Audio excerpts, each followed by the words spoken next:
Hey y'all, today I'm going to show you how to make gluten-free strawberry angel food cake. It's so fluffy and light, just like an angel food cake should be, but with a heavy dose of strawberry both in the baked cake and in the fluffy whipped cream. Let's get into it and I'll show you how to make it. I'm starting by pulverizing some freeze-dried strawberries. I couldn't find two of the same packages, so I'm improvising here.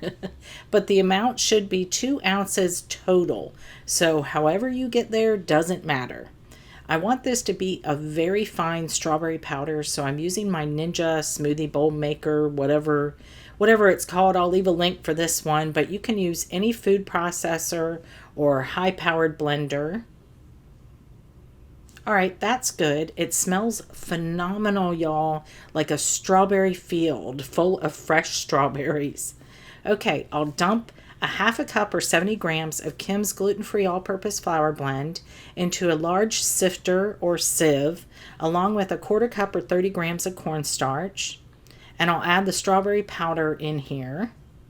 It's so humid here in Virginia Beach right now, y'all, that anything I set out ahead of time clumps within a few minutes, even with our AC running hard. So I'm going to sift these together several times until I get a uniform mixture that's basically like all one color. What you're looking for is to not only blend the dry ingredients, but also to add air to them so they won't be so heavy when we add them into the egg whites. Speaking of egg whites, I'm adding 1.5 cups or 300 grams of granulated sugar to the bowl of my stand mixer. And then this is 1.5 cups or 360 milligrams of egg whites, which is roughly 10 to 12 egg whites, give or take. It depends on the eggs you use. Some are a little more weighty than others. And they are cold, straight from the fridge. We'll start this off on low and let it go for just about a minute. This is based on my plain angel food cake recipe, which is a riff on the brilliant Stella Parks recipe for no fuss angel food cake. So check out that video if you just want a plain angel food cake. And there's nothing plain about it. It is delicious. Okay, now we'll turn it up to medium, which is 4 on the KitchenAid mixer, and we'll let this go for 3 minutes. I always set a timer, y'all. It makes life easier.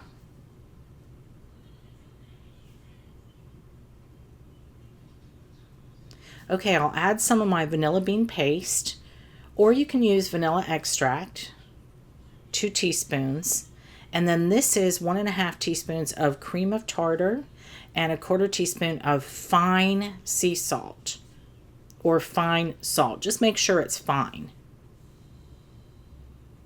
And this time I'm turning it all the way up to high, which is 8 on a KitchenAid.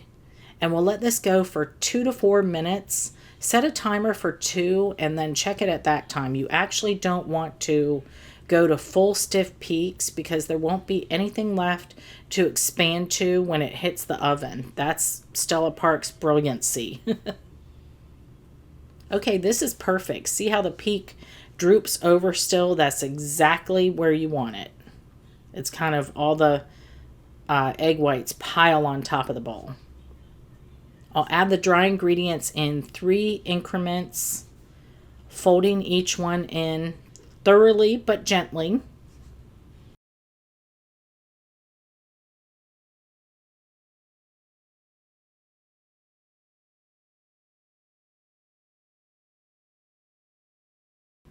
And then the final batter should be this beautiful light pink color. And the smell, y'all, it is all strawberry all day. I'll grab my tube pan, which is ungreased. Make sure there is no grease in it. If you grease it, the cake would have nothing to climb onto along the sides and it'd fall immediately. I'll just add all this batter in. And just note on this one, because of the addition of the strawberry powder, this cake will never be quite as tall as like my plain angel food cake. It's still plenty tall and light and fluffy and all that. It's just not going to be quite as tall. Now, one last thing to do, grab an offset spatula or a butter knife or something and run it through the batter just to break up any of those big air bubbles. And then I'll use the same spatula to smooth out the top, which will eventually be the bottom. And this goes into the oven at 350 Fahrenheit for 45 to 50 minutes, or until a long skewer comes out clean. And you know how this goes, y'all. As soon as it comes out of the oven, flip it over immediately. My pan has feet, and I'll leave a link for this particular one, but if yours doesn't, just rest it on the neck of a bottle. And you have to let this cool completely upside down. And with the magic of video, this one is already cool. So I'll flip it back over and get an offset spatula or knife, and I'll just go ahead around the outside and loosen it up around the outside. And then it should lift right out. And then I need to go around the center too, so it won't tear there. Remember, we didn't grease anything, so it will stick to everything like it's supposed to.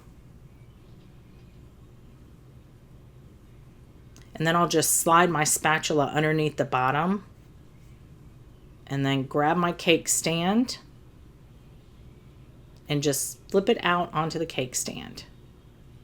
You could leave it like this, y'all, but I want even more strawberry flavor in this cake, so I'm going to make a strawberry whipped cream. We'll start with 2 cups or 480 ml of heavy whipping cream, and I'll add a 1/4 cup or 31 grams of powdered sugar.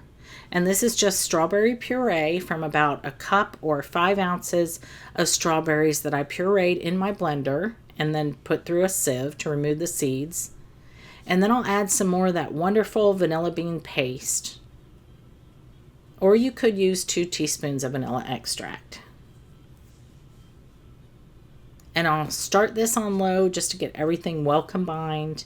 And then I'll turn it up to high and let it go until it's just about stiff peaks. We want it to be stiff enough to be able to frost this cake. And if you're going to ask, the answer is yes, you can use the strawberry powder in the strawberry whipped cream as well if you'd rather. It does give a more intense flavor. It's not necessary, but I did not have and could not find any more packages of strawberry freeze-dried strawberries. So that's why I'm using strawberries that have been pureed.